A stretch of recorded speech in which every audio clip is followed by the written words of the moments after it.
किसी जमाने में रामगढ़ नाम का एक राज्य हुआ करता था। उस राज्य के राजा की 2 रानियां थी। बड़ी रानियों का रूप सामान्य था, लेकिन छोटी रानी काफी सुंदर थी। इस वजह से राजा छोटी रानी को अधिक प्रेम करता था और वह छोटी रानी की हर बात माना करता था। एक दिन छोटी रानी ने राजा से बड़ी रानी की शिकायत कर दी। राजा बड़ी रानी से नाराज हो गए, जिससे दुखी होकर बड़ी रानी महल छोड़कर जंगल की तरफ जाने लगी। रास्ते में एक नदी पड़ी, जिसके किनारे पर एक अनार का पेड़ था। बड़ी रानी उसी पेड़ के नीचे बैठ गई और रोने लगी। उसकी रोने की आवाज सुनकर वहाँ पर एक नन्ही परी आई। उसी नन्ही परी ने रानी से रोने की वजह पूछी। रानी ने रोते रोते उसे अपनी सारी बात बता दी। बड़ी रानी की बात सुनकर नन्ही परी ने कहा, इस नदी में 3 डुबकी लगाकर स्नान करो, फिर इस अनार के पेड़ से एक अनार तोड़ लो। ऐसा करने से तुम भी रूपवान हो जाओगी, लेकिन मैंने जितना बताया है सिर्फ उतना ही करना, न इससे ज्यादा करना और न ही कम करना। ऐसा कहकर नन्ही परी वहाँ से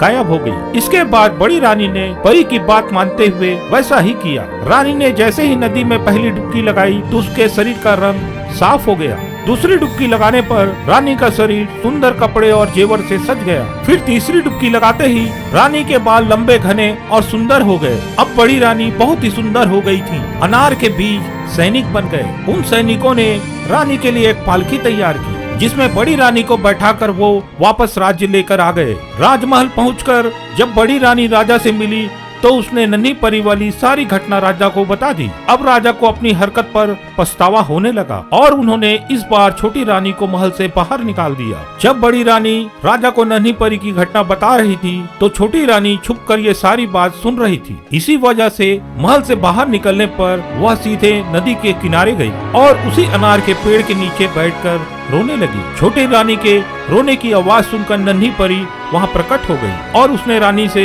उसके रोने की वजह पूछी। छोटी रानी ने झूठ बोलते हुए नन्ही परी को बताया कि राजा ने मुझे बड़ी रानी के कहने पर मुझे महल से बाहर निकाल दिया है। यह सुनकर नन्ही परी ने छोटी रानी से भी कहा कि पहले इस नदी में 3 बार डुबकी लगाओ, फिर इसी अनार के पेड़ से एक अनार तोड़ लो, न इससे ज्यादा करना और न इससे कम करना। ऐसा कहकर नन्ही परी गायब हो गई। नन्ही परी की बात सुनकर छोटी रानी बहुत खुश हुई। वह नदी में गई। जैसे ही पहली डुबकी लगाई उसका शरीर पहले से ज्यादा निखर गया। दूसरी डुबकी लगाते ही उसका शरीर भी सुंदर कपड़े और जेवर से सज गया। तीसरी डुबकी लगाने पर रानी के बाल और काले घने लंबे और सुंदर हो गए। अब छोटी रानी पहले से ज्यादा सुंदर दिखने लगी थी, लेकिन छोटी रानी ने सोचा कि अगर वह 3 डुबकी लगाने से इतनी सुंदर हो सकती है तो और डुबकियां लगाने पर वह और अधिक सुंदर हो जाएगी। उसने ऐसा सोचकर कई बार डुबकियां लगा ली। ऐसे करने पर छोटी रानी के शरीर के सारे कपड़े फटे और पुराने हो गए। उसके सारे गहने गायब हो गए। उसके शरीर का रंग भी गहरा हो गया। शरीर पर दाग और दाने निकल आए। छोटी रानी अब पहले की तरह सुंदर नहीं लग रही थी, बहुत ही बदसूरत लग रही थी। रोते रोते वह नदी के बाहर आई और अनार के पेड़ से एक अनार तोड़ा। अनार तोड़ते ही वह फूट गया। उससे एक सांप निकला और वह रानी को खा गया।